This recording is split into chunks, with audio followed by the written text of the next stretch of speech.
नमस्कार दोस्तों, स्वागत है आपका फैक्ट न्यूज टीवी में।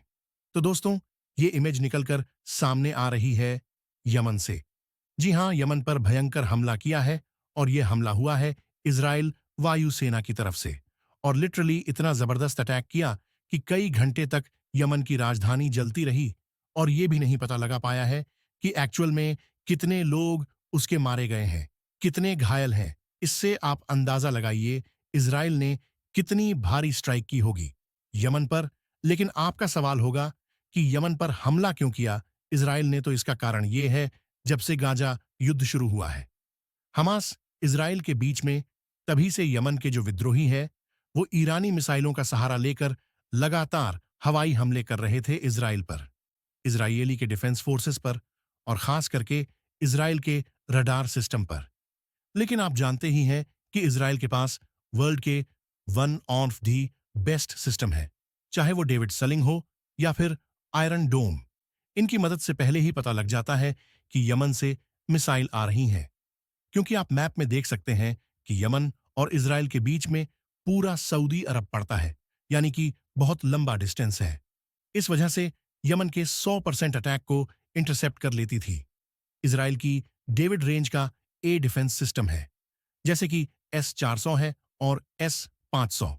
कुछ इस प्रकार से मान लीजिए कि यह इजराइल का S-400 है। इसी की वजह से यमन के हूती विद्रोही अब तक हजारों मिसाइलों से और ड्रोन से हमला कर चुके हैं इजराइल पर, लेकिन एक बार भी सफल नहीं हो पाए। लेकिन इजराइल इस प्रकार के बार बार हमलों से तंग आ गया और इसीलिए उसने कल देर रात अचानक से अलग अलग ठिकानों पर मिसाइल स्ट्राइक करी। जो इनके ऑयल डिपोट थे उनमें आग लगा दी, जिससे कि यमन की राजधानी जल उठी। लेकिन क्या इस हमले के बाद यमन के हूती विद्रोही ने हमले रोक दिए? दरअसल अभी खबर निकलकर सामने आई है, जैसे कि आप देख सकते हैं स्क्रीन पर, कि इन हमलों के ठीक कुछ घंटे के बाद यमन के हूती विद्रोहियों ने इजराइल पर फिर से मिसाइल स्ट्राइक करनी शुरू कर दी है। लेकिन आपको बता दूं कि यह इजराइल का इकलौता हमला नहीं है। उन्होंने प्रॉपर प्लानिंग बनाई है यमन के हूती विद्रोहियों को पूरी तरीके से खत्म करने की, और इसके लिए उन्होंने एक प्रॉपर कई फेस का प्लान बनाया है। और उस फेस में जो पहली वेव किया, अभी ऐसे हम लोगों को कहीं और वेव इजराइल की तरफ से आपको देखने को मिलेगी, यानी कि इजराइल अभी और तगड़ा इलाज यमन के हूती विद्रोही का करेगा। और सबसे खास बात, इजराइल के लिए अच्छी बात यह है कि जो तमाम अरब देश है, चाहे कि सऊदी हो, यूएई हो, ओमान हो, यहां तक ये सब के सब यमन के हूती विद्रोहियों को अपना दुश्मन मानते हैं, क्योंकि यमन के हूती विद्रोही ईरान के समर्थक माने जाते हैं। और इसी वजह तमाम अरब देशों ने सऊदी अरब के नेतृत्व में यमन केंद्रों पर यमन में घुसकर जबरदस्त अटैक किया था। और उस समय से ही यमन और अरब देशों का युद्ध चलता आ रहा है और अब भी अरब देश यमन पर हमले करते रहते हैं। और यही कारण है कि यहां पर इजराइल को बेनिफिट मिल रहा है।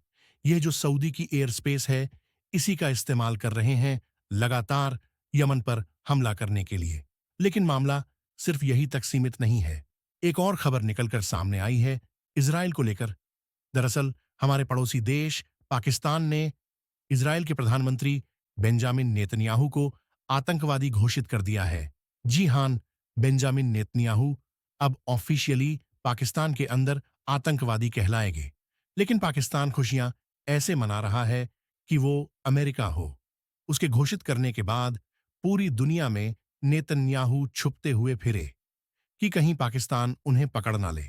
इस प्रकार से खुशियां मनाई जा रही हैं, वहीं मजाक भी उड़ रहा है। मजाक इसलिए क्योंकि पाकिस्तान तो इजराइल को ऑफिशियल कंट्री मानता ही नहीं है। अब जब आप देश ही नहीं मानते, तो उस देश के नागरिक को भी आप नहीं पहचानते। पहचानते नहीं तो फिर आप उसे आतंकवादी कैसे घोषित कर रहे हो? क्योंकि आपके कागजों में तो ना तो इजराइल देश है, ना ही उसके नागरिक हैं। लेकिन खैर, जो भी हो, इन्हें समझाना बेकार है। हालांकि इस पर आपका ओपिनियन अलग हो सकता है। कमेंट करके जरूर बताएं। और भविष्य में इस पर जो भी अपडेट आएगा, वो मैं आपके साथ जरूर शेयर करूंगा। तो आप चैनल में जुड़े रहें और चैनल को सब्सक्राइब जरूर कर दीजिएगा, क्योंकि इससे हमें बहुत मोटिवेशन मिलता है। चलो फिर मिलते हैं अगली वीडियो में। तब तक के लिए बाय बाय।